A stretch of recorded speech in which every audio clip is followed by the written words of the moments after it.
as obtains at the DCFH. Every individual now entering Dominica through this port is quarantined at a facility in Portsmouth for 14 days. This facility houses about 120 patients. The,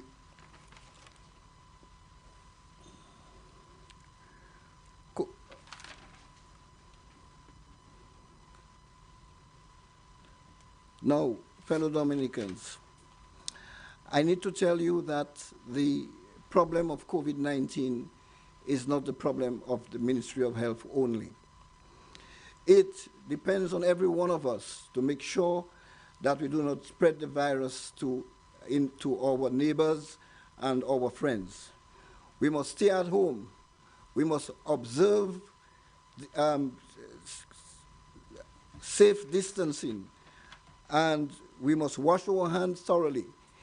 And we must be mindful that we do not have the right to hurt others.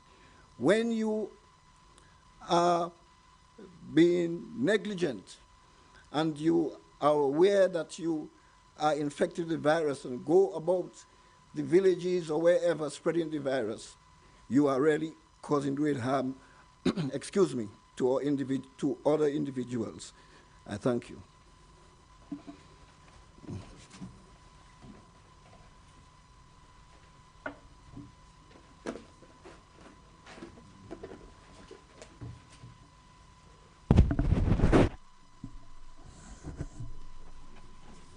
Our thanks to the Chief Medical Officer and Consultant, Dr. Kervin Ferrara. Of course, as the dynamics change, we as a nation also have to make changes, and we have to commit to what is the new normal for us. And Dr. Ruby Blanc is here. She's the Hospital Medical Director. She'll provide us with a medical update and a report.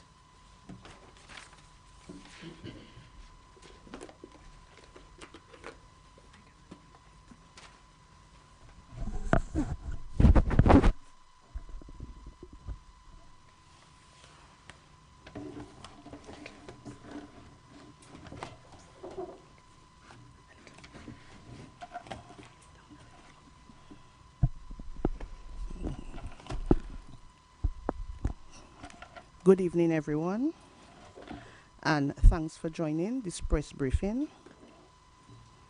As you would have been made aware, there are 2 inpatient isolation sites where COVID-19 patients are being cared for.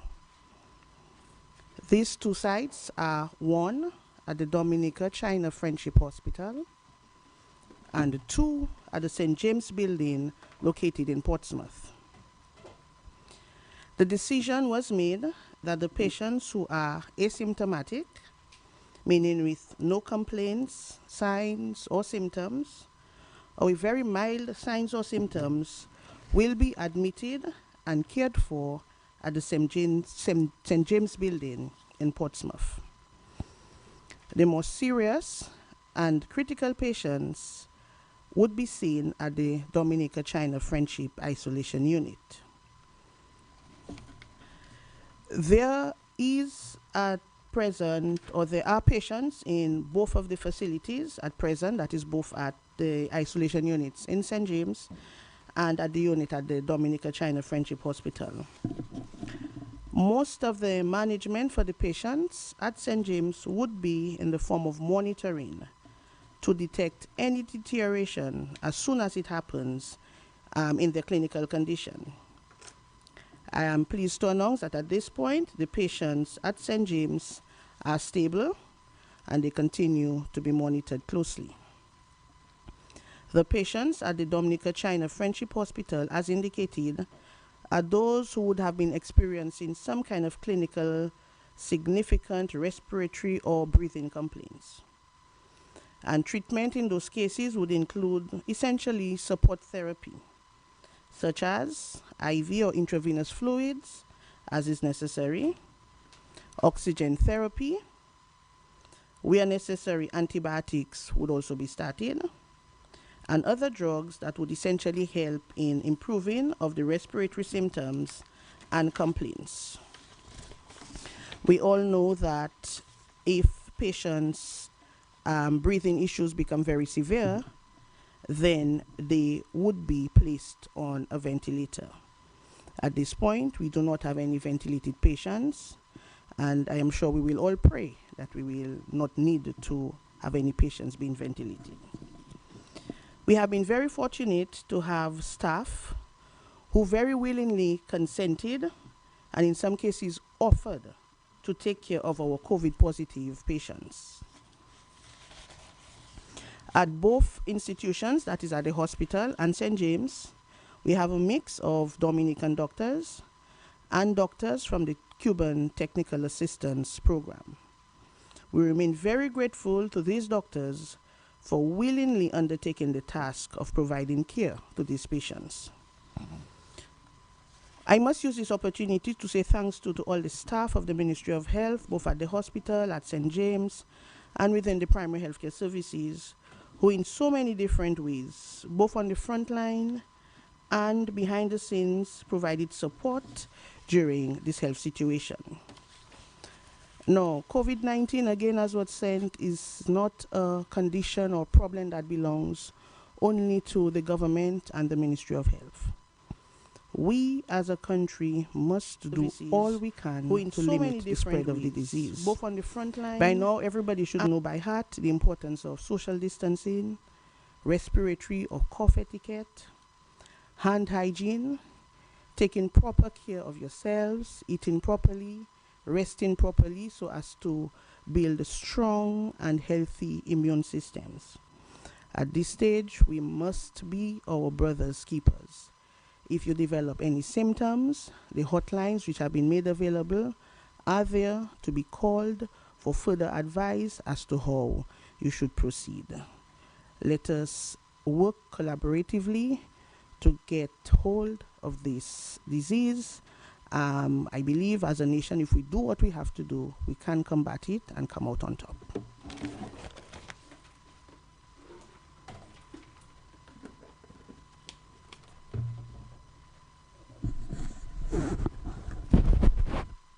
Our thanks to Dr. Ruby Blanc, the hospital medical director, for that report. Of course, as Dr. Blanc mentioned, several strategies and protocols have been put in place and are being implemented for the safety of all.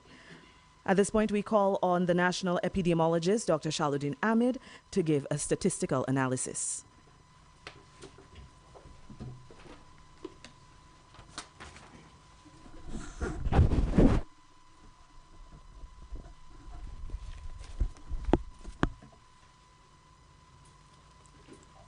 Honorable Prime Minister Dr. Roosevelt Scribe, Honorable Minister of Health, Wellness and New Health Initiative Dr. Arvind McIntyre, Chief Medical Officer Dr. Carvin Ferreira, our Hospital Medical Director Dr. Ruby Blanc, Permanent Secretary of Ministry of Health, and media and listeners, good evening and salam. First, let me share with you some figures that I know of. Figures concerning laboratory testing and the result. Thus far, we have sampled 142 cases, and total number tested 118. Number of positive cases thus far 11. Total negative 103, and 4 tests require rerun, meaning it is borderline, so they would like to rerun in order to be conclusive. In addition to that, I would like to say that all confirmed cases have been hospitalized at the isolation unit, as you heard from Dr. Ruby Blanc. 10 of the 11 confirmed cases are from one location. All subsequent 9 cases are contacts of the index case. And contact of the contacts are ongoing. Thus, for 12 contacts identified from the initial contact investigation, additional 17 contacts of the contacts were detected. So a total of 29 persons are under observation from that one index case. Based on our laboratory result, we may conduct further investigation and contact tracing at the community level.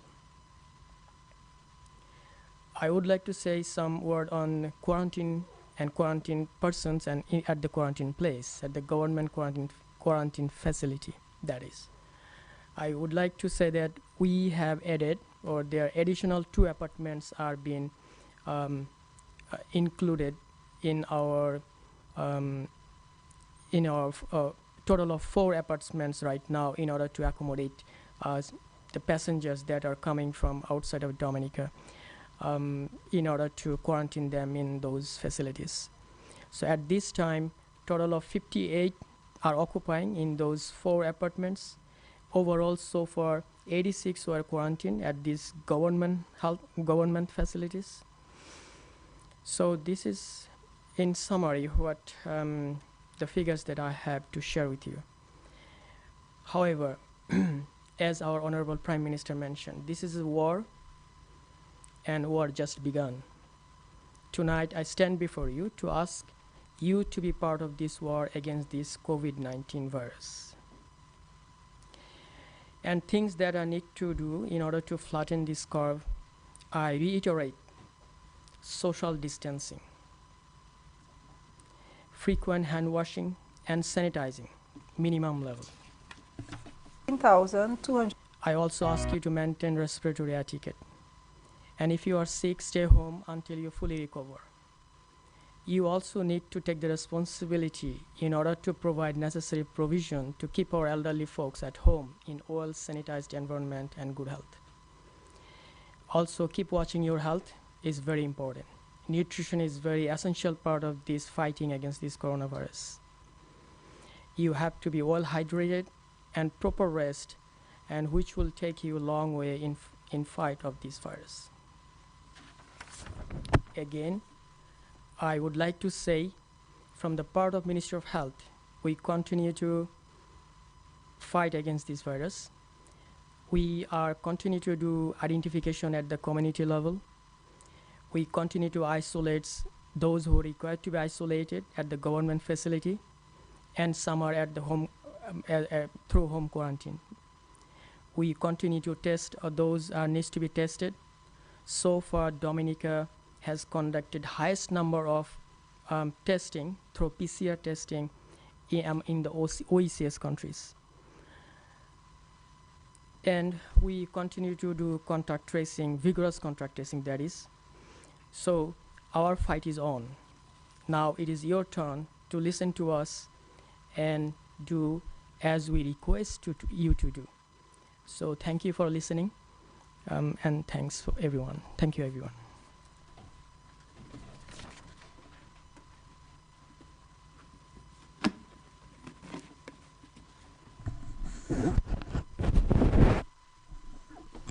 And thank you very much, Dr. Ahmed, for all those numbers, all the data. Dr. Ahmed is responsible for surveillance in the Ministry of Health. And at this point, we'd like to call on the Honorable Prime Minister, Roosevelt Skerrit, to give his remarks. Thank you. Let me greet everybody, the Minister, and Dr. Ferrer, who is the Acting Chief Medical Officer and Consultant, Dr. Blah, or HMD, and Dr. Ahmed, who is the Chief Epidemiologist for the government. And of course, the listening public, the viewing public, the media present, and of course, our chairperson, Ms. Harry. You know, this is not something that is caused by anybody, and certainly it is not something that calls for pointing of fingers or criticizing. We have a duty and a responsibility as citizens of Dominica and residents of our country to play our part in our simple way and also our profound way. From the time we in this country got to know about this coronavirus, which was later classified as COVID-19 by the WHO, we started our preparation. And preparation involves a number of things behind the scenes that do not necessarily require public demonstrations. And they were regular meetings. We have received advice from WHO PAHO and from CAFA. Our Minister for Health has been literally frontline of our preparations. At the OECS level, there were meetings almost literally every day with ministers of health, and also at the CARICOM level. There were also meetings of CARICOM heads of government. Dominica has participated in all of these meetings without a fail. We started very early the public education and sensitization that was ably led by the Health Promotion Unit, because we believe that education, information was always going to be key in our fight in this virus. And we have been on the radio, we have been having public pronouncements. The Health Promotion Unit has been going to communities, going to business places to provide information to the public. We also recognizing the imminence of this virus. At the time, we were about 80% towards our accreditation of our national lab.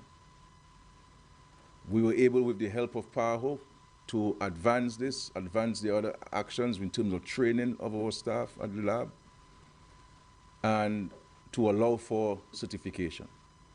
This is why we were one of the first countries within the Caribbean which had the capacity nationally to test for COVID-19. And for these tests to be accepted and recognized by the international health system. And our staff at the lab, are fully trained to conduct this test.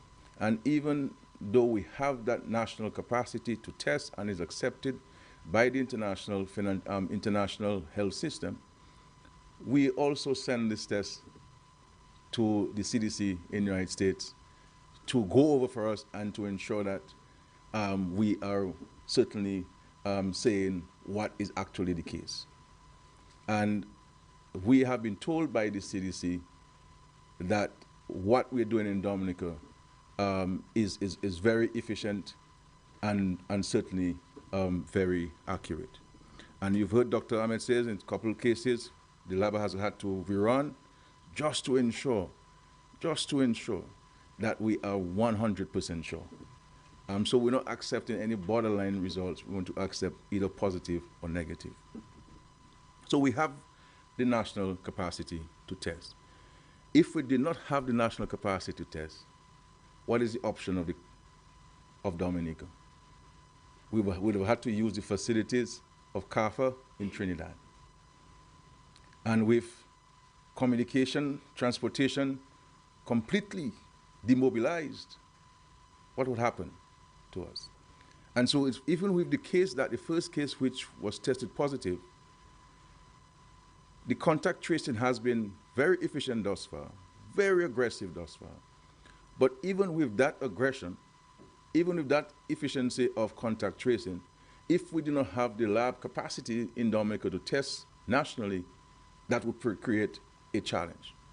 And so our results are able to come back to us much faster, and we're able to take action much faster. And that's what happened.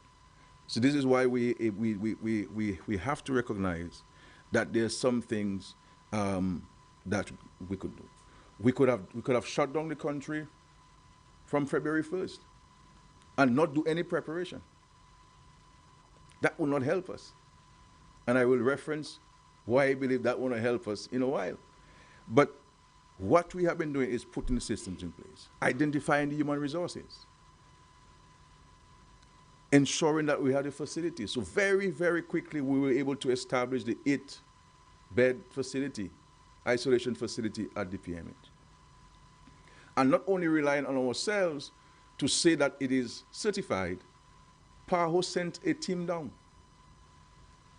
of 4 experts who came in and went through the facility, looked at the procedure manual, and said, yes, you have a facility that can adequately provide care and treatment to patients who would need hospitalization. So we've been preparing. And so with regards to human resources, we have to ensure that we had adequate resources. And we have to say thank God in Dominica, because in many jurisdictions, getting human resources is a challenge for a number of reasons. And I must say that in my own personal interaction with the leadership at the Ministry of Health, that is to say the administrative leadership of the Ministry of Health,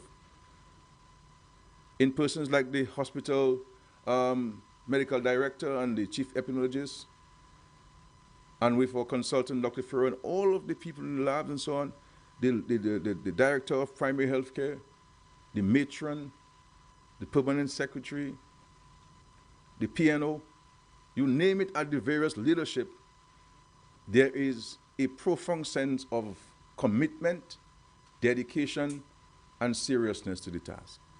And that has been able to now trickle down to the administrative structure within the government, within the health system.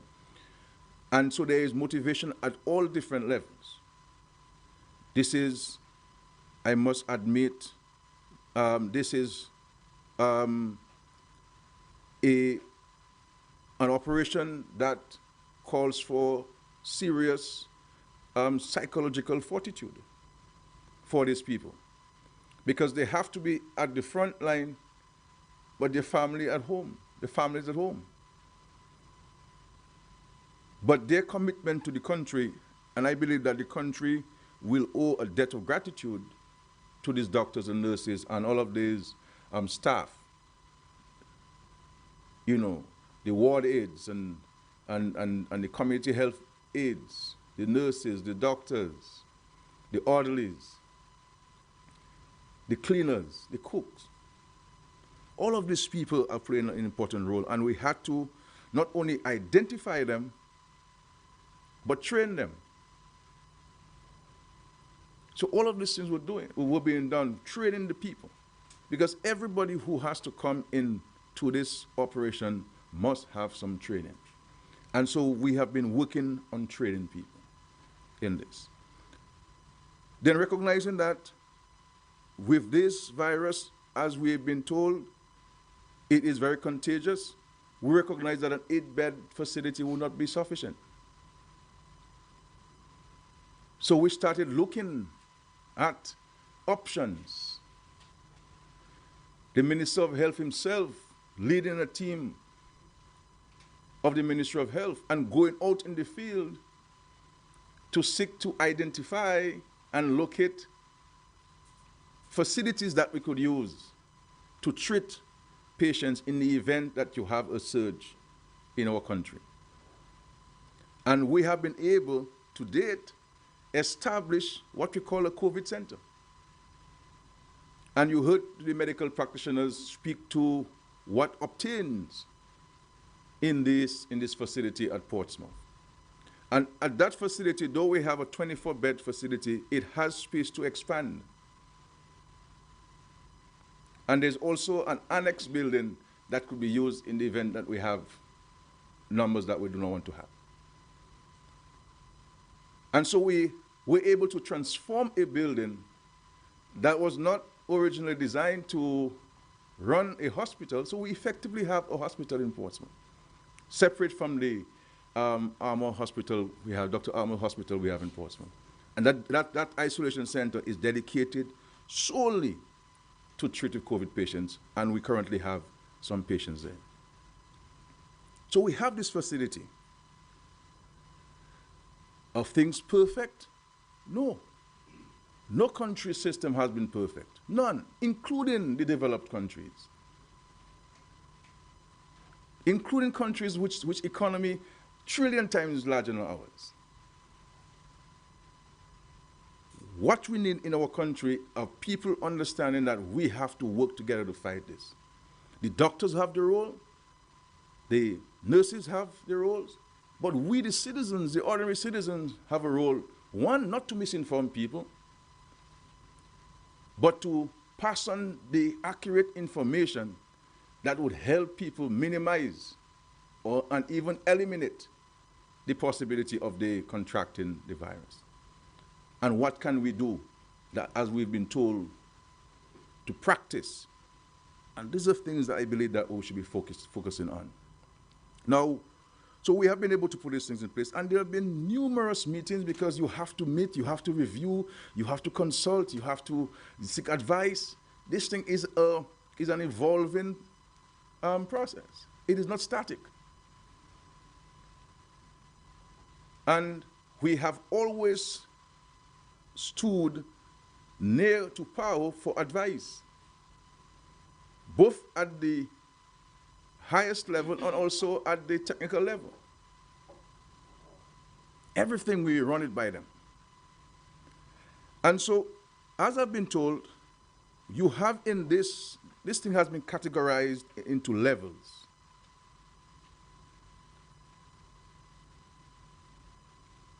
Level 0, level 1, level 2, level 3. And in each of these levels, or in some countries they call it stages, there are actions that are recommended that you take. So people wanted us, for example, to close down the country at level 0 when we had no cases. But that's not what is recommended by the experts. And so we have been following, obviously, adapting some of the recommendations of WHO and PAHO to our own cultural nuances and our own circumstances. We convened a meeting of NEPO because we wanted the country to understand that this is not a Ministry of Health fight. This is going to be a national endeavor. And we also have engaged the public in different fora, in terms of consulting with them, in terms of providing them information so that they themselves can be empowered to go out there and provide the information.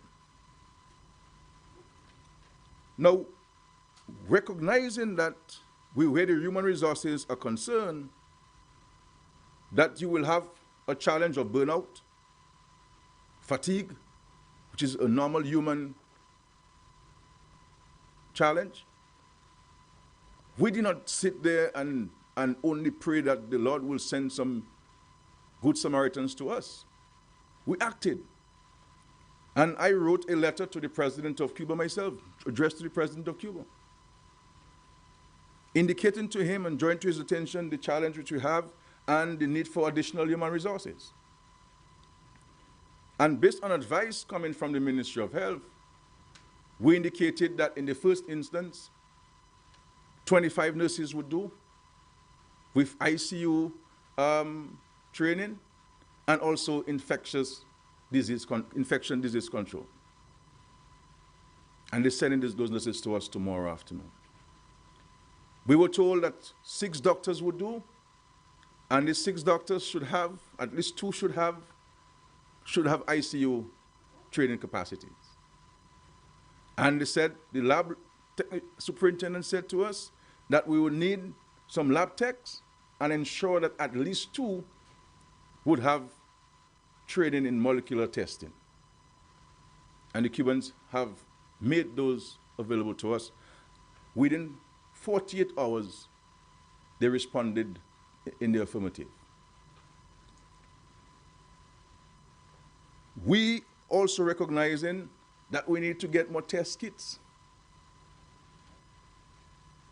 And it is because of the presence of the test kits, we are able to do the testing that are required, especially with the contact tracing. And because one of the decisions we had taken, for example, was to test people coming in. So we tested people who came through the ferry last weekend. every one of them. And we took them straight to the quarantine facilities in Portsmouth. There was one lady who decided that she is not going to go to quarantine, and we told her, you have to go back to Guadeloupe. She's a Dominican dual citizen. She has both a Dominican and French passport, and she decided she's going to go back, and she stayed on the ferry terminal until the ferry came back from Martinique and picked her up and took her back to Guadeloupe.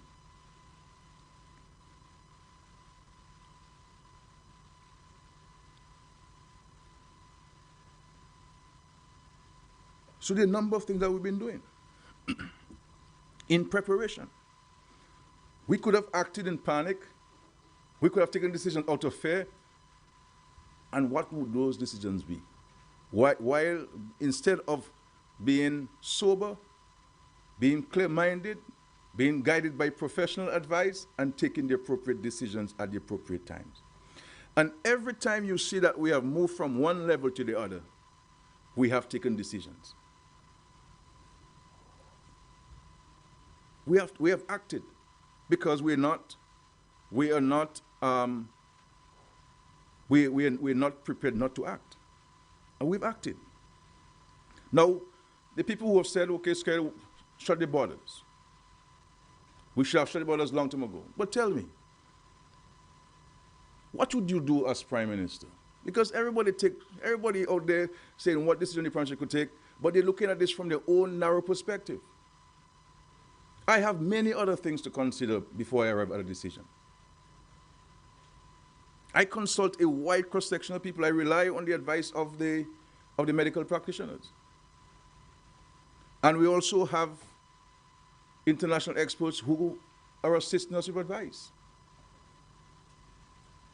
But what would you do as Prime Minister if you have Dominicans who went up to Guadeloupe to shop, and then the President of the French Republic shuts his borders and says nobody should come out of their homes at all, and we have Dominicans who are out there with no money to buy food, nowhere to sleep,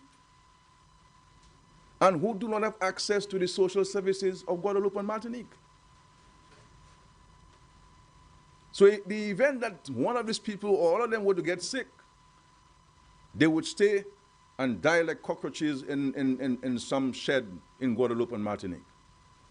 And that's what we want to have for our citizens.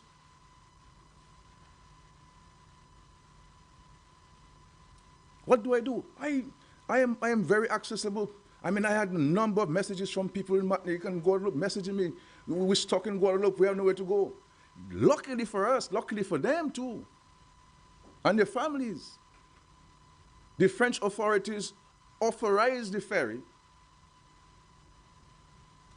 to transport them out of Guadeloupe because the ports were closed. And they gave us a 3-day window to take everybody out of Guadeloupe and Martinique. And I will say to the citizens of Dominica that we allow the ferry to come in, but only to bring in Dominican citizens. We did not allow any foreign national to come into the country on these 3 days of ferry. There were 9 French citizens who had tickets to come to Dominica and were denied boarding because the ferries told them the authorities in Dominica would not allow you to disembark.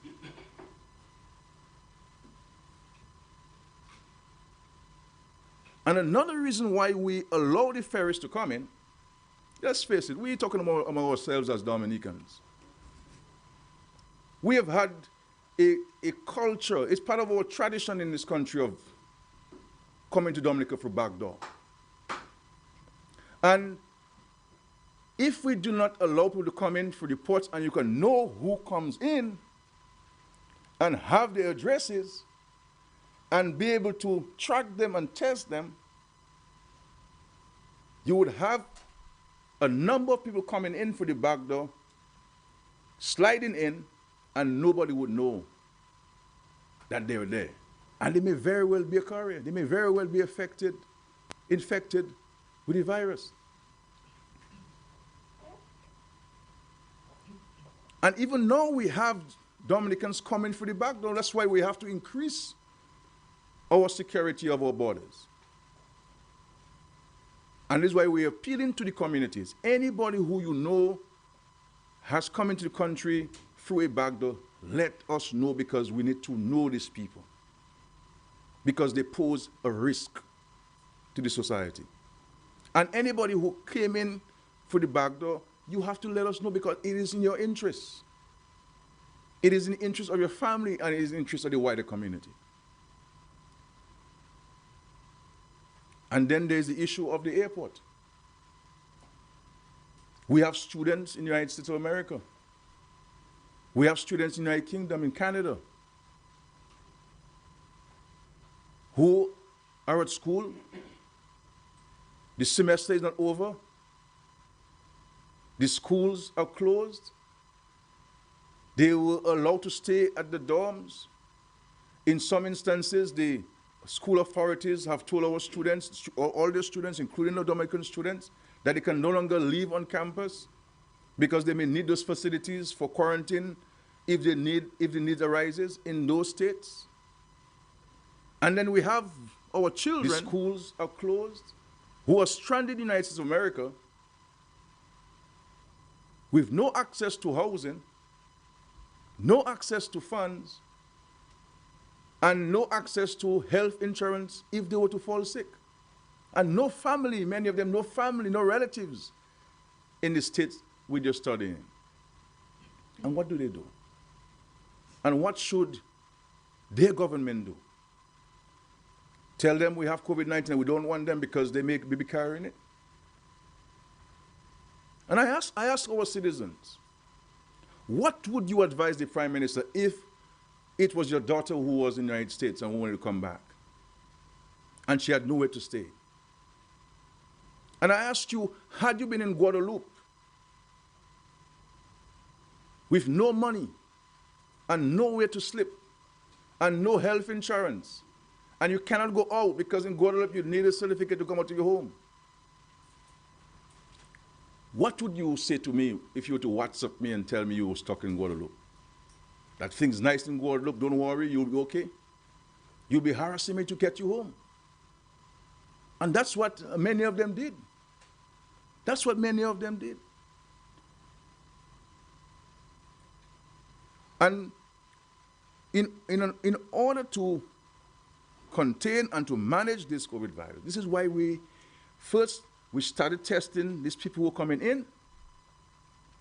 And then we advised, look, we need to conserve on resources. So let us now move to a 14-day quarantine. And people who are coming from the extreme hotspots, we test them, or people who are showing signs of the virus. So anybody who comes to Dominica is sent to Portsmouth. There are people who do not like the quarantine. They do not want it. They say that they have to go home.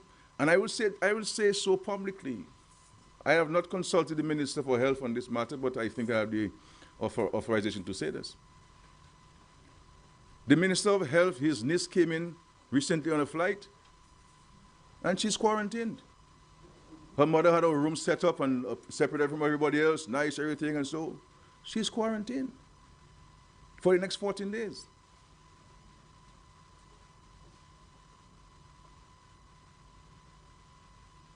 So, because we wanted to ensure as far as possible we can contain this thing and to manage it. But this is what it is. We have taken decisions as the need arises.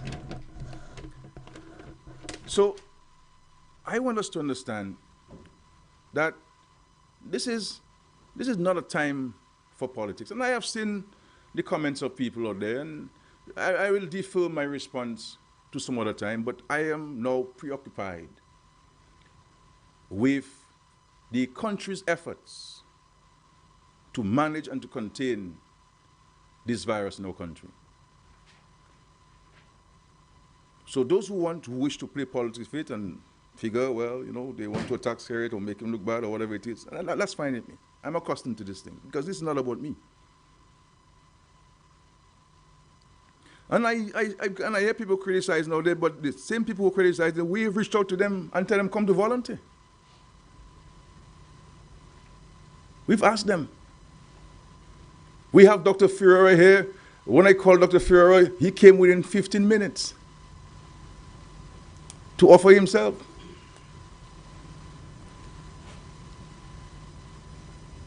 There are people who we have reached out to and they're helping, and there's some who have reached out to and refused to help. And I see these very same people out there criticizing the health professionals, criticizing the state's response, just because they want to be politics of it. And my view that any doctor who is speaking out there with medical doctors should be speaking from a scientific standpoint. And if you're not speaking from a scientific standpoint, then something is wrong. Because it's not helping anybody. Because, my friend, Prince getting that, Prime Minister's getting that, Prime Minister's wife getting that, the vagrant on the road getting it, priests getting it, pastors getting it, Muslims, Hindus, rabbis, Jews, Christians, Gentiles.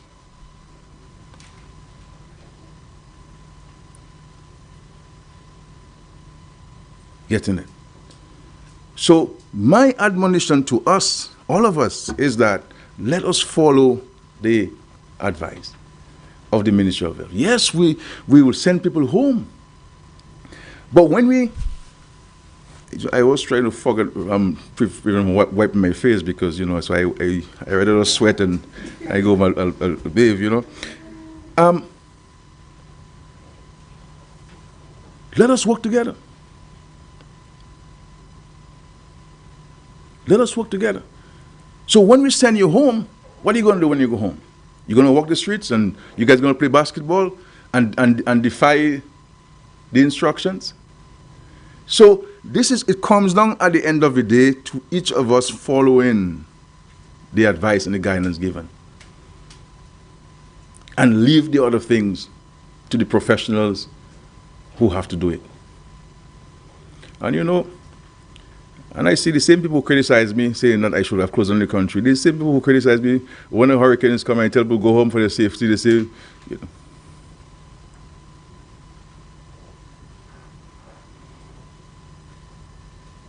But there's a good God. I'm warning you guys. There's a good God in this.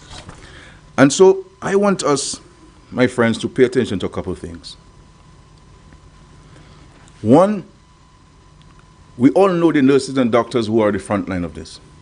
The firemen, and I forgot to single out the firemen, and the fire chief, Mr. Dupuy, and the deputy fire chief, Mr. Later. These two guys and the fire chief, the extraordinary leadership and commitment and dedication that this fire chief has shown in this and many other instances, my friends. I believe if all of us had that attitude, things would be fine. And the firemen, the ambulance drivers who go out and pick up the patients with no real complaints, we should be out there looking out for their families, ensuring that the families have a meal and whatever assistance we can give to the families. These are the people on the front line.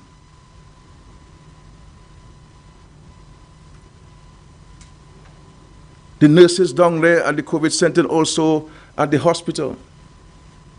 The Cuban comrades who are here at the front line with us.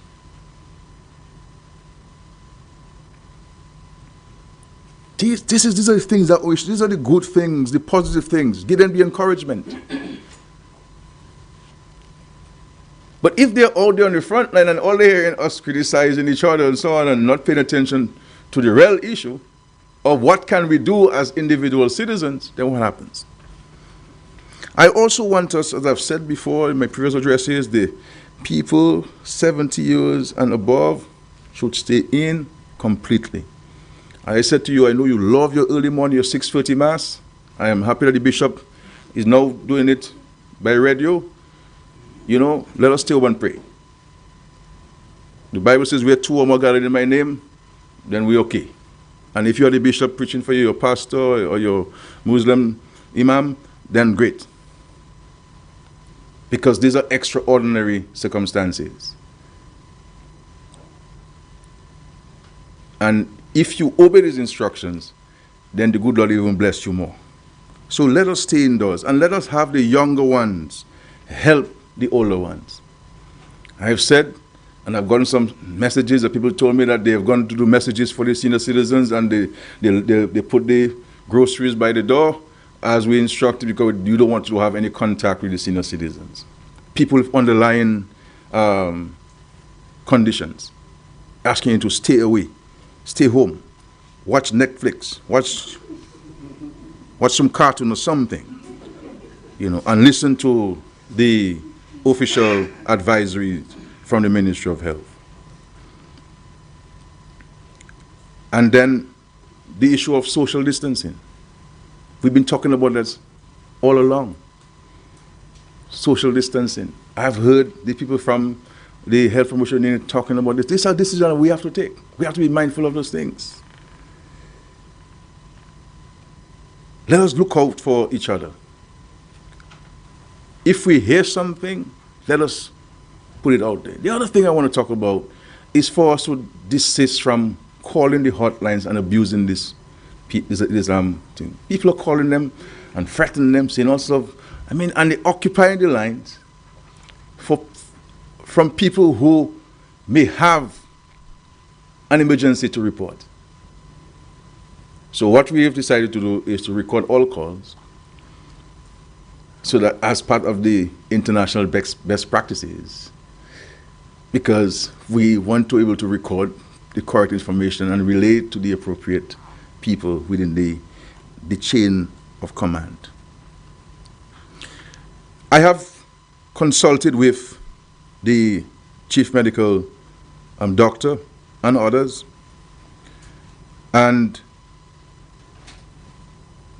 we are taking a decision as of today that the Douglas Charles Airport will be closed as of midnight tonight to all travelers. The passengers who are in transit tonight, and we'll allow them to come in, but the airport will be open for medical emergencies and to receive medical supplies and to receive medical personnel. And of course, the Secretary to the Cabinet and the Financial Secretary will speak to those details, more details tomorrow. Earlier today, you would have seen the decision we took to advise public officers with underlying medical conditions to stay home from work and to work from home. And those persons were asked to stay home. And we are taking a further decision to have public servants to work from home. And of course, those details will be given by the Secretary of the Cabinet, because they're internal memos that have to be transmitted. But the essential services will be required to come to work, and there will be some particular public officers who will be required to come to work, because we have to continue coordinating the state's response to these things. If you're wondering whether I'm going to be staying home, the Prime Minister doesn't fit in these categories, neither does the Cabinet or ministers. We are at work 24 hours. And I said the Secretary of Cabinet tomorrow morning will give more specific details on these things. And I asked the Financial Secretary to be in touch with the private sector entities and for them to also follow the decision of the government in that regard. We will move to regulating these things from a legal standpoint. The drafts have been prepared and they'll be approved tomorrow morning. And the Attorney General has prepared the draft regulations to deal with this. And we've been speaking to the banks and the private sector, because we want to ensure that while there will be a shutdown, people can have access to services, albeit in a different format. And of course, those details will be shared with the public. But our position is, if you have no business outside, stay inside. Stay inside. This is not a, this, you know, every time the government takes a decision, sometimes some people go out there, and now you're going to see parties out there, people are going to say they're having COVID party, and so forth, and these things. We had it during the hurricane time. You had a curfew, and people had curfew parties. You know, the police couldn't get to their work, essential service couldn't get to their work. So, but it is incumbent upon us, I'm saying to each one of us must play our part, my dear brothers and sisters. And I am not, for me, as I've said before, my preoccupation is the safety of the citizens and residents of Dominica. And whatever action we have to take at the appointed time, we shall take those actions. And as I said last night in my address, there's going to be an extraordinarily negative impact on the economy, and every echelon of society will be impacted on this. And at the appropriate time, we shall engage our social partners on fashioning the country's response from a economic and financial standpoint. But as for now, our preoccupation has to be for our continued preparation and our vigorous tracing, our vigorous testing to ensure we can come into contact with everybody who we need to get in contact with and know where we stand with regards to COVID-19. So I want to say to us, my dear brothers and sisters, now, let us, at least for now on this, unite. You know, we have to, those of you rather in the quarantine facility, you have to understand we're doing it for your own good, and we're doing it for the good of your family. Just imagine if we don't put you in this quarantine and you go home and your little 5-month-old daughter who you have not seen in 3 weeks, or your children, or your grandparents who in the 90s, suffering from hypertension and diabetes and so forth, and you come there and you kiss everybody they haven't seen you in 3 weeks, or and then you hug everybody, and you're having this, you know, you have a lollipop and the child takes it from you. My friend, understand this. Understand this. I know there were some challenges with the delivery of meals. As of lunchtime, we have rectified this, and going forward, the meals will be delivered on time. But all these things, you expect these things in logistical challenges. You go overseas and you pay your big money to go into a 5-star hotel, and you get there 9 o'clock, they tell you check-in is 3 o'clock, 6 o'clock you still haven't got in your room, but you've paid your big money. So if we go somewhere and you have to wait for an hour or half an hour, my friend, I mean, what does that have to do on Facebook? And want to create a sensation on this thing. So we have to appreciate. Let us all stay calm. Let us all stay calm on this. And because we recognize that in some cases, people are not respecting the self-quarantine. You know, if you self-quarantine an idiot, he's on Facebook showing that he's driving around. And then people blame me for that. Instead of telling this idiot that you should be responsible, they're blaming me for this.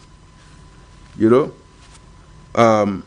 So let us remain focused. I'm sorry for speaking so long, but I felt it necessary to share with you and also having a conversation with you, our citizens and residents.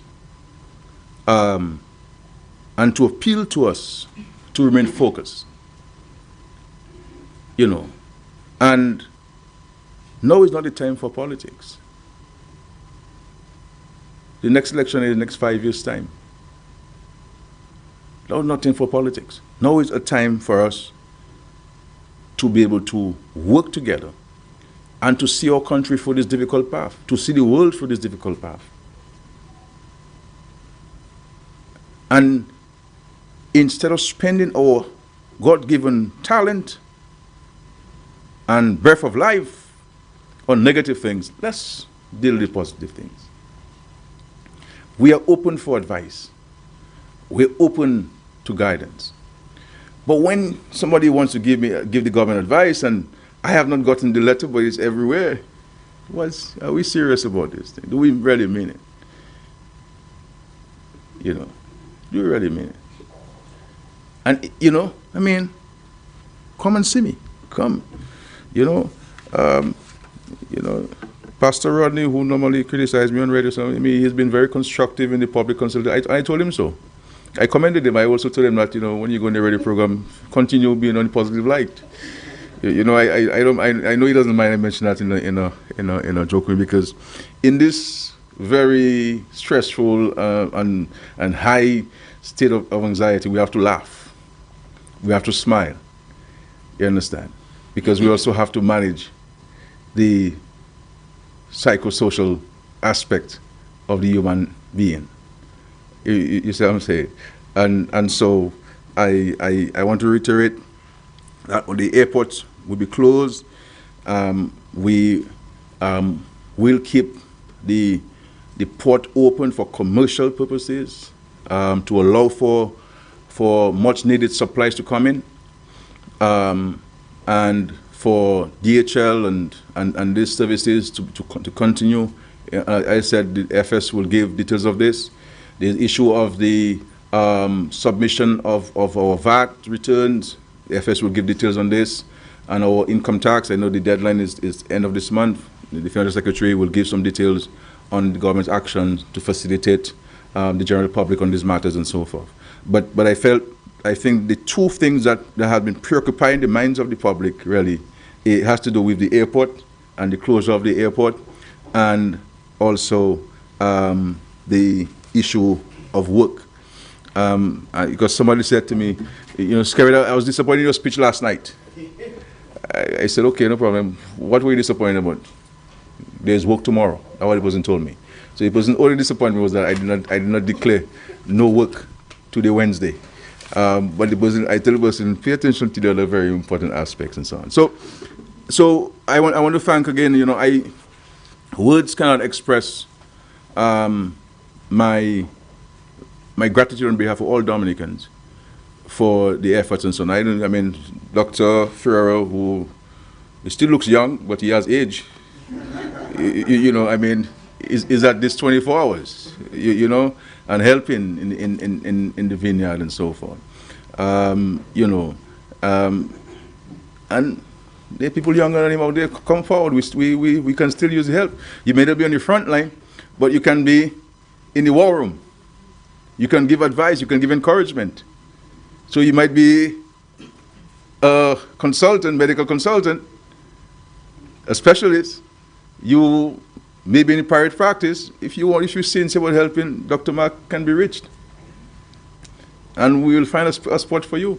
If you're in the private sector, you're part of the Builders Constructors Association, you believe that you have logistics experience, and you want to oversee the logistical aspects of the quarantine facility, then we come forward. Bring your expertise. You see, bring your expertise. So we're open to receiving added help, and we can place you places. If you think that you can help the health promotion unit to cover more ground, come. You have journalists background, Carla. You're a nice voice sometimes in news. You know, you come forward. You see what I'm saying? And tell your comrade Matt also, you know. Yeah, he's listening. Yeah, Matt, you know, you leave this talk show for 10 minutes and come help the health promotion unit to educate the masses. You see, Steve does a good job on the radio, you know. But if you are Carla and Matt on board, you know, giving information, you see, and Matt using this program every morning to repeat what Nurse Shillingford and the wonderful team at the health promotion unit were doing. I mean, my brother, 50% of the problem would overcome. You understand? 50% of the problem. So let us work together. We're open to criticism, but let it be constructive. Let it not be destructive. Let it not have a political slant. Let it not have an anti-scary slant, because none of these things don't help anybody, my brother. Nobody. Some idiot went to the Congress and wore a gas mask, and then he had to be tested. He ended up getting it, ridiculing it. You see what I'm saying? So this knows no borders, no boundaries, and so forth. You know, I also want to thank the Chinese government. The Chinese government They will be providing us with some supplies. Among other things, they'll be giving us some ventilators and 1,500 testing kits. They'll be providing to us. I'm hoping that this can come in hopefully next week, recognizing all the challenges now with transportation, with all of these borders being closed. But we're trying to work with logistics and so forth, and other protective gear, and a number of other supplies that the Chinese government is seeking to provide to us and so forth. And they've also offered human resources. We've been consulting with them on their own experiences in China, so they've been very helpful and so on. And I say, muchas gracias por todo Cubanos, so all the Cuban brothers, for the support, because the 35 comrades from Cuba who will be here, God willing, tomorrow on a special chartered flight would certainly bring much needed motivation and encouragement to all of the health practitioners, and certainly the whole of Dominica. So we're going to thank the ambassador and thank the president of Cuba and the Cuban Revolution for the assistance. So let us work together, my brothers and sisters. You're going home tomorrow, stay home.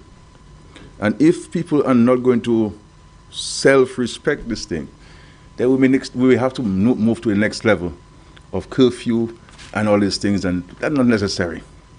It should not be necessary, because we're asking you to stay home for your good. Don't stay home because you don't want to work. We're sending you home to protect yourself and to stay safe. Thank you very much, and God bless all of us.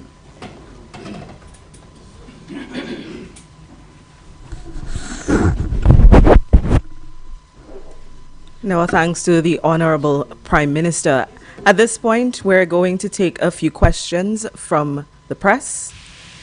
So if you have any questions for the presenters, you are welcome to do so right now. Yes. All right, Mr. Curtis Matthew from DBS Radio, go ahead. Thank you very much, Sheena Harry. My question is about the announcement of increased cases of COVID-19 in Dominica tonight. It was mentioned earlier that 10 out of the 11 people who have been tested positive are from one community. Is there any information as to the other person? In fact, is he related to the others in the communities that was mentioned? My other question before Kale comes in would be, St. Lucia reported earlier today that they don't have the capacity to deal with a full outbreak of COVID-19. Is the same related to Dominica? Can Dominica say the same thing, that we don't have the resources to deal with a full outbreak of COVID-19? I'll come back in a little while again.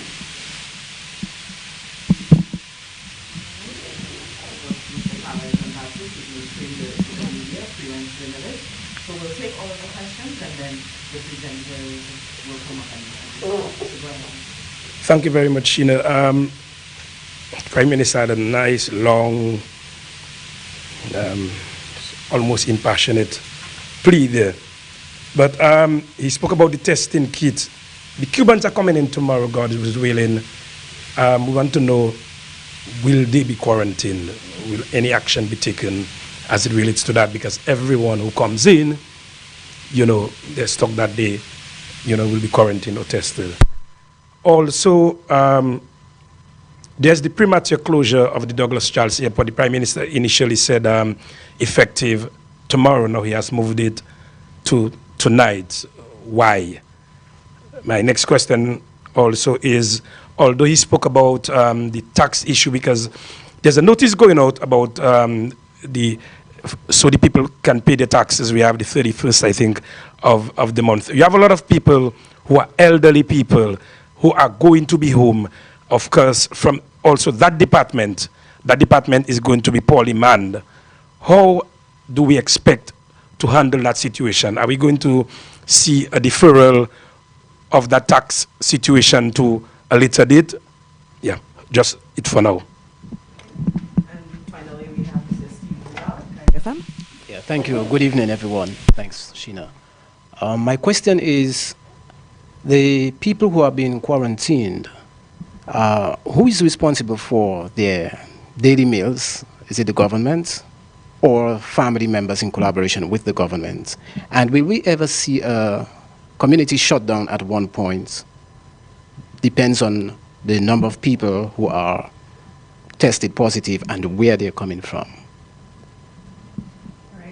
Get your questions. So let's begin with the questions posed by Mr. Curtis Matthew on the patients, and I'll call on Dr. Ahmed to give a response to that question.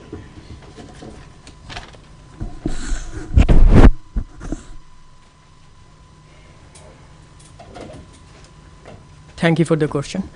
The question number one, if I recall, 10 out of 11 of them from one community, and if there is any relation with the index number 1 with index number 2, the case number 2, I mean. No, there is no relation between case number 1 and case number 2. There are two different communities. And just to shed light on the index number 2, that case actually quarantined himself the moment he stepped in Dominica, the moment he came here. So in that sense, he has been quarantined at home, and until he developed symptoms, and then he brought to the hospital. There is not many contacts of him. We are still investigating as to how many or where else we can look into. We are looking everywhere, even beyond the boundary of immigration line. So we are still investigating if there is anyone came really close to him that can be considered as a contact. So investigation is ongoing. Dr. Ahmed, while you're on the mic, let me just ask a follow-up question. Thank you very much. Sheena, is that okay? Yeah. The question I would like to ask is about the contact tracing. How challenging is this, and is this process continuing as we speak? So do we expect to hear any more information in terms of contact tracing for people in that community that you mentioned earlier on? No, we do not expect many. If there is anything, very few we may find, but in terms of risk-wise, there will be very mild risky contact, which may be 5 minutes, 15 minutes type of contact, which is by definition of contact tracing. Doesn't fall into that category, but however, we are considering every possibilities if anyone were in contact. Okay, thank you. Okay, thank you to Dr. Ahmed, and I'm sure the Honorable Prime Minister has a few responses to your questions as well. I mean, the reference to our friends in St. Lucia would be attributable to all nations in the world, from the United States to the smallest country in the world, and the largest countries in the world. This is a challenge. This is why you will see people talk about resources required, the cost of this. It is challenging for the human resources in the front line.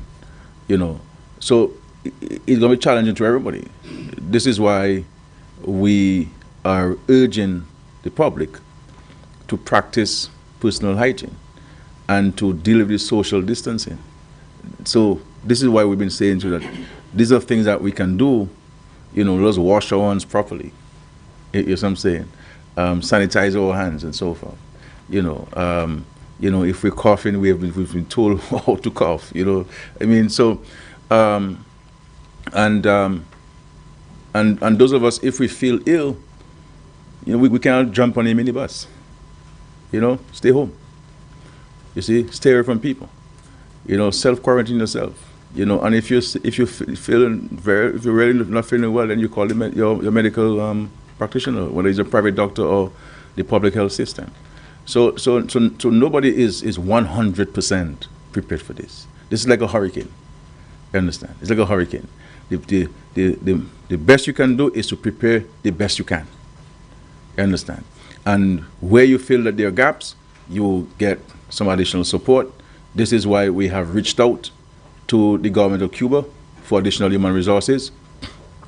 And we already have in our minds within the health system and the government of signaling to our Cuban friends the possibility of additional human resources. You see what I'm saying? So that is also part of our forward planning, to already signal that we may need additional human resources. The issue of why close the Douglas Church now, there is a challenge which we have in respect to the quarantine facilities. And Dr. Ahmed would have told you we have 86 currently, and we expect some more tonight. And so we have, and when we addressed the nation yesterday, we had 7. And today we have 11, the 4 additional positive cases. So that warrants us now to contain the quarantine facilities to the numbers that we have, so that we in a better position to deal with the logistics of it and so forth. But we have allowed sufficient time over the last couple of weeks for Dominicans who really wanted to come home. There were people who had last-minute challenges, people who were supposed to come in weeks in the future who had to forward their return to avoid a situation if they were to fall victim to this virus in a country where they have no help or anyone and so on. So we give people an opportunity to come back and so forth. And so we have, based on the advice of the chief medical doctor, we have decided to advance the original decision on this in light of the new and prevailing information. In respect to payment of taxes, I said the financial secretary tomorrow will give details on this. I don't want to burden the country and to distract from the central message tonight on COVID-19, but certainly we will facilitate taxpayers in light of the decisions of the government and in light of the current situation regards COVID-19. So the FS will give details of this on how we prepare to facilitate taxpayers. The daily meals, not only the daily meals are covered, but we covered the cost of accommodation. So we in fact we'll be paying the proprietors of these private establishments to house the people there. We had a challenge earlier today, but thank God we were able to get some 58 rooms confirmed today, this afternoon, and so we are preparing those rooms for the folks who will be coming in tonight and so forth. So we're providing 3 meals. We're also providing to people who do not have basic items like toothbrushes and towels and toothpaste and other basic supplies and so forth. And obviously some of them would have come into the country with some of these things and they have it. And I believe in limited instances, family members have been able to facilitate this. As I said, there were challenges with regards to the timeliness of the delivery of the meals, but we were able to put some systems in place, and I was told today that the lunch did come on time, much to the pleasure of the people along there, and we're going to observe tomorrow to see what time breakfast will come. So and the fact remains too, we want to be transparent if you as far as practically possible, not to bore you with details, but you have a situation where people whom we would have contacted to provide services do not want to go to these facilities. You understand? So we have a challenge. So it is not that we don't want to buy the lunch and bring it on time. It's that people who we have contacted are not prepared to bring the lunch. Though there's no real need to fear if you follow the protocols that have been advised, that you've been advised. And so what we're doing is increasing the number of service providers and to go through the division of labor. So if you're providing breakfast, only breakfast. You can't provide breakfast, lunch, and dinner. And get a different group to provide lunch, get a different group to provide dinner, so that, you know, by the time you prepare breakfast, you have to start preparing for lunch, and we don't want to focus on breakfast done, your day done. And that's when it. So the government is covering all of the expenses from the airport to when the quarantine period will be over, and we'll also provide transportation to your residents, no matter where you live in Dominica. Okay? I think reference was made about the Cubans. We have been advised by the Cuban authorities that the people listening to us have gone through the protocols, and that they are in a position to go to work immediately, as they've done in Italy and other countries that they've been deployed to, because the Cubans are mindful of the fact that these people are coming in, and they're coming into a particular circumstance and situation, and that those who they would have sent, you know, because this has been going around for some time, and so a lot of the health professionals in Cuba would have been taken away from the system, knowing that they will always look to Cuba to assist. You know, whether it's in Ebola, the Cubans were leading in the fight against this. So the Cubans recognizing this. But notwithstanding that, we have been in consultation with the health professionals, and there are additional protocols that will be kicked in once the Cubans arrive. But I'll leave that to the health professionals to deal with. But we have been in discussions with this. I think I've answered the questions that have been asked, right? Yes. Yeah. All right. Thank you.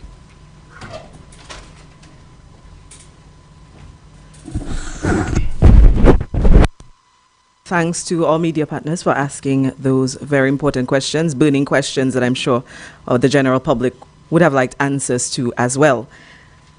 Now, of course, we've heard from the leader of the nation, and it would only be fitting that before we end the press briefing that we hear from the leader of the Ministry of Health, Wellness and New Health Investment, Dr. Irvin McIntyre.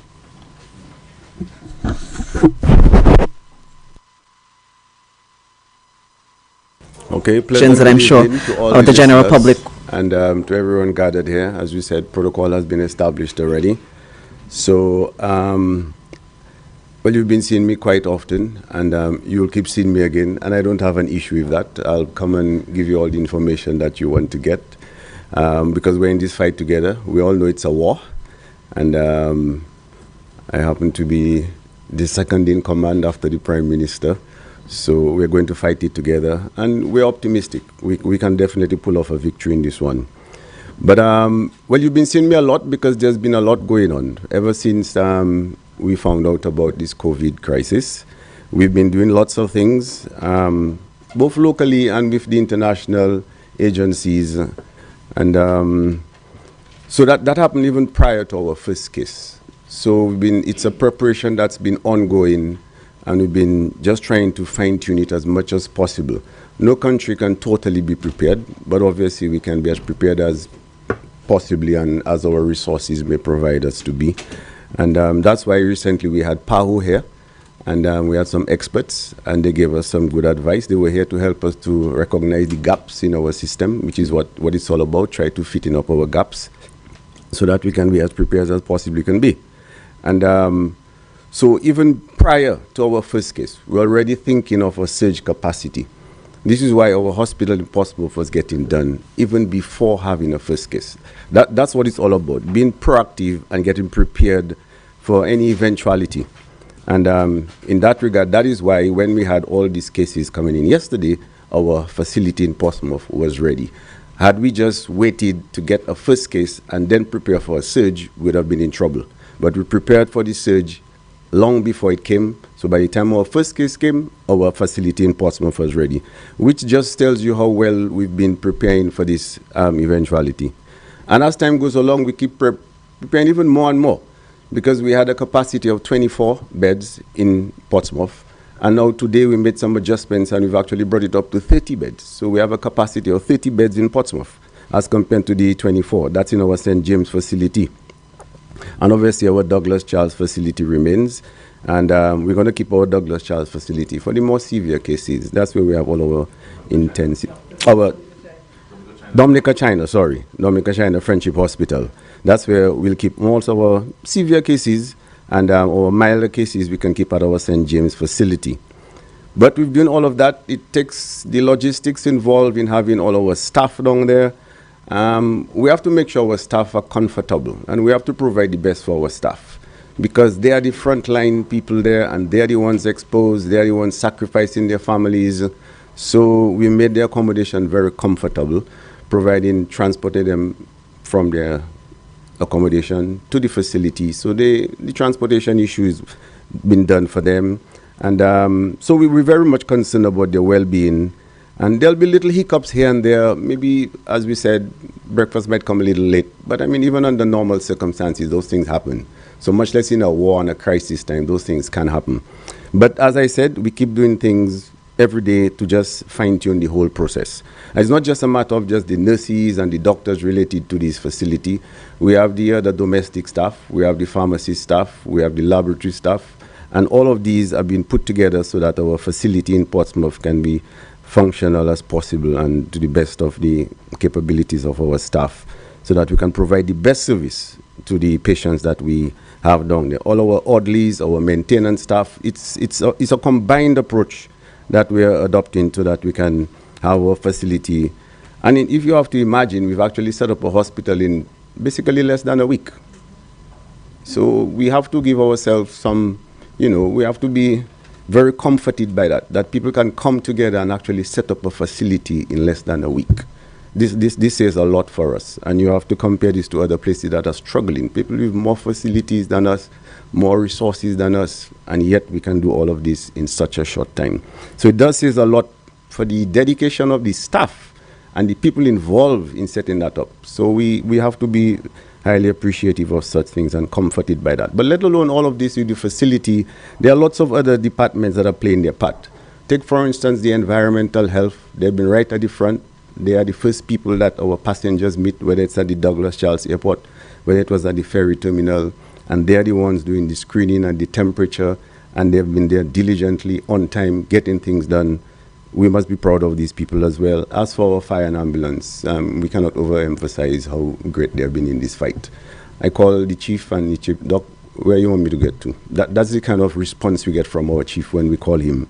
And as a matter of fact, we sort of fast-tracked their staffing so that some of his guys on duty can get a little rest. So while we pulled in trying to get some new ones for him as quick as possible so that his seasoned firemen can go out there, the drivers, and then the new ones that are coming, they can stay on the base and they can just hold the fort and do the normal little maintenance while his seasoned firemen are out there in the districts getting the patients and transporting them for us.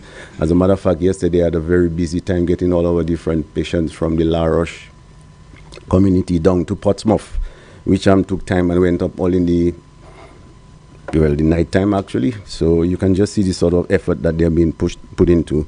But let alone environmental health and the fire and ambulance, even the police as regards to our security at our facilities, both the quarantine facility and our COVID hospital, our COVID facility that is the St. James facility in Portsmouth. The police have been very helpful because obviously we can appreciate the anxiety related to people in quarantine, and family members are pretty much concerned. So the police have a job to do as well.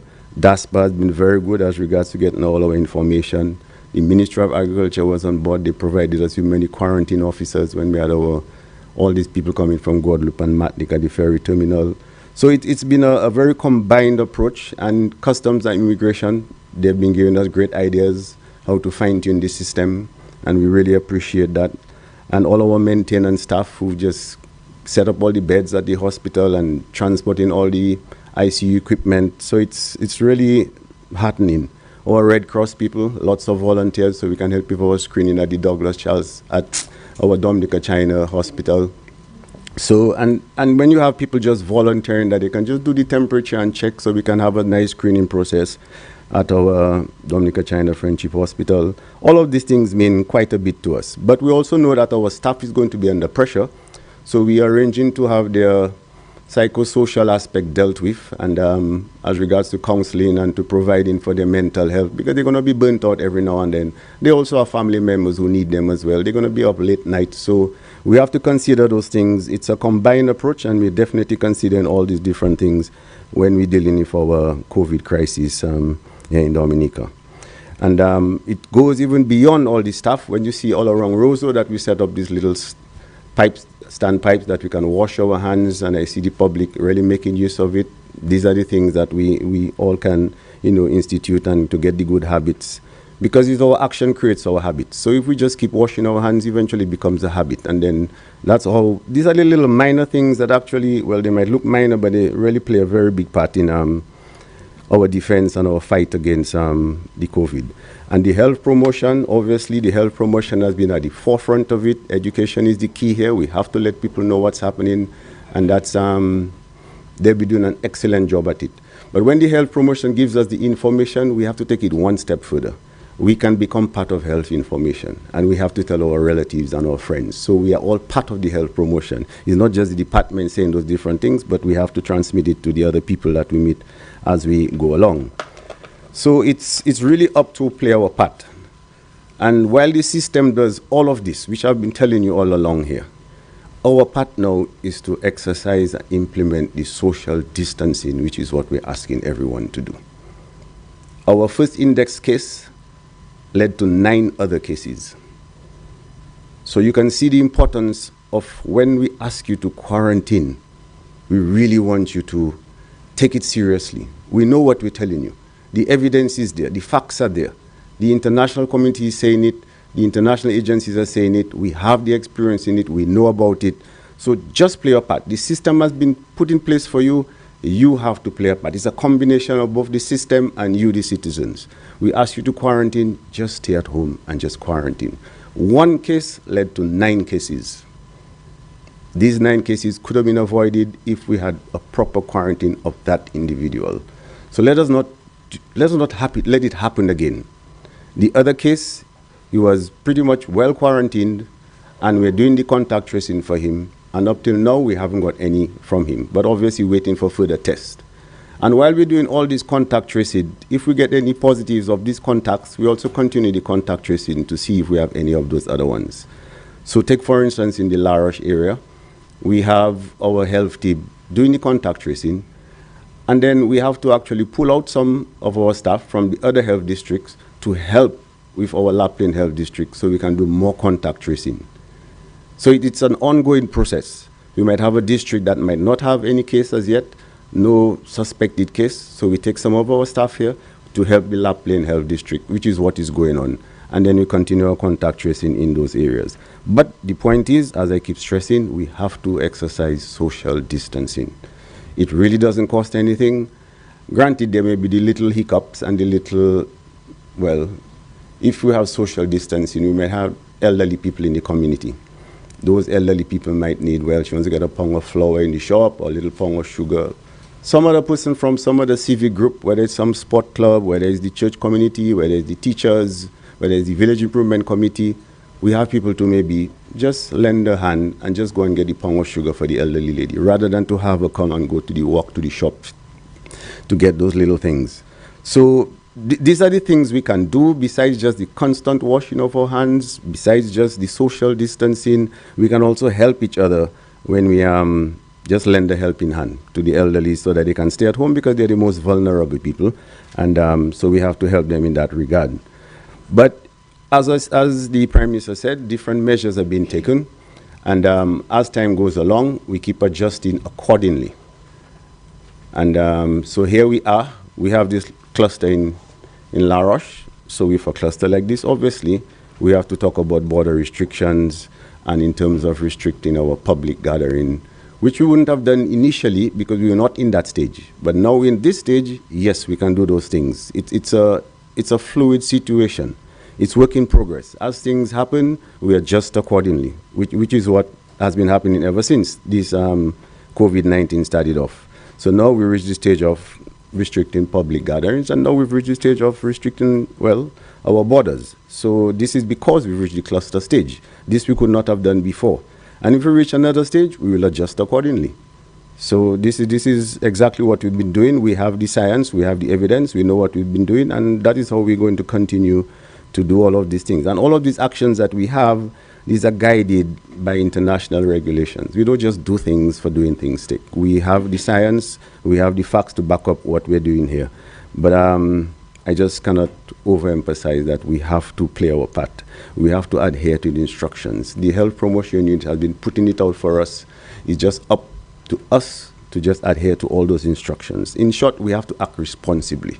We have to take our health, it's our responsible. Our health belongs to us, and we have to just do what we've been doing and what we've been told to do. Listen to all the messages, spread the word, and very importantly, we should avoid spreading negative stuff. It doesn't help anyone. This disease has no boundaries. This disease, it's just anyone, regardless of class, color, religion. It just has absolutely no boundaries, and we must play our part.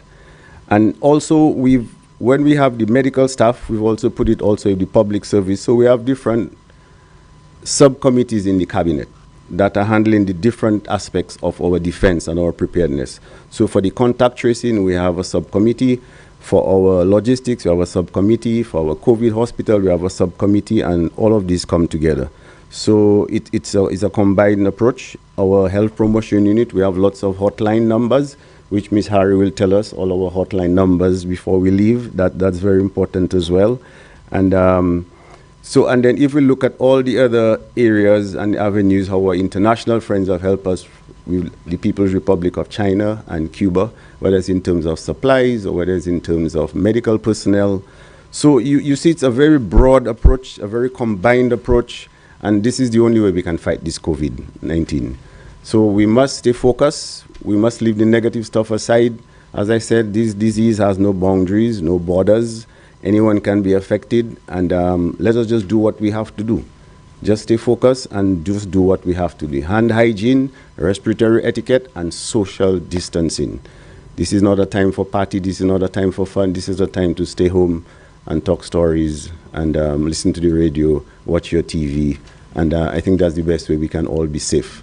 So, my dear Dominicans, social distancing, hand washing, respiratory etiquette. Let's be careful how we sneeze. Let's be careful how we cough.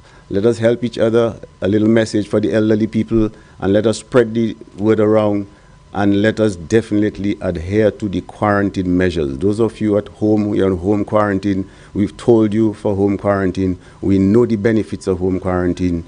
You saw the problems with home quarantine. If it's not done properly, one case can lead to 9 cases. And this disease can affect everyone. So it's my plead, and it's the government's plead, it's the Ministry of Health plead, that please observe all the different measures that we're putting in place for you. It's definitely going to help us. And if we do this, definitely we can fight COVID-19. So let's stay focused and let's do what we're supposed to do. And I really thank all of you for listening, the listeners at home. Let's spread the word, let's spread the news. We can do it, we can fight it. Let's just stay focused, let's stay positive. I thank you.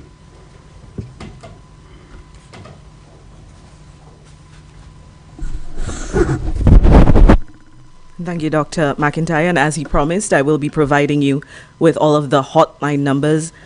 And these are the hotline numbers. Any other numbers circulating are not the hotline numbers. And please keep in mind what the hotline is for. As was mentioned earlier, it is not to be abused. It is not to be called just to see if it's working, but it is to be used for actual emergencies. If you need advice, if you feel ill, you have flu-like symptoms, you are welcome to call.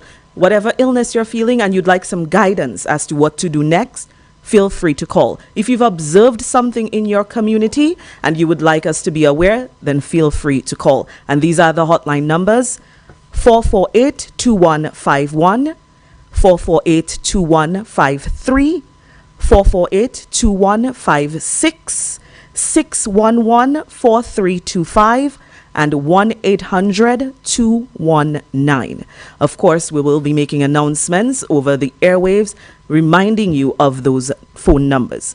We'd like to thank this evening all of our presenters for accommodating us and for giving us the information. We'd like to thank the media for coming through this evening as well. We'd like to thank all the listeners and viewers this evening. Of course, it may sound often like we're repeating ourselves, but we only do this repetition because we would like everyone to understand just how critical this information is. It's not because we just want to stand here and talk. So when the Ministry of Health and the other experts come up and give you this information over and over again, it's because it is very important. So we ask that you take heed. And of course, we ask that credible sources be where you get your information from. So we thank you for your attention. Have a good evening.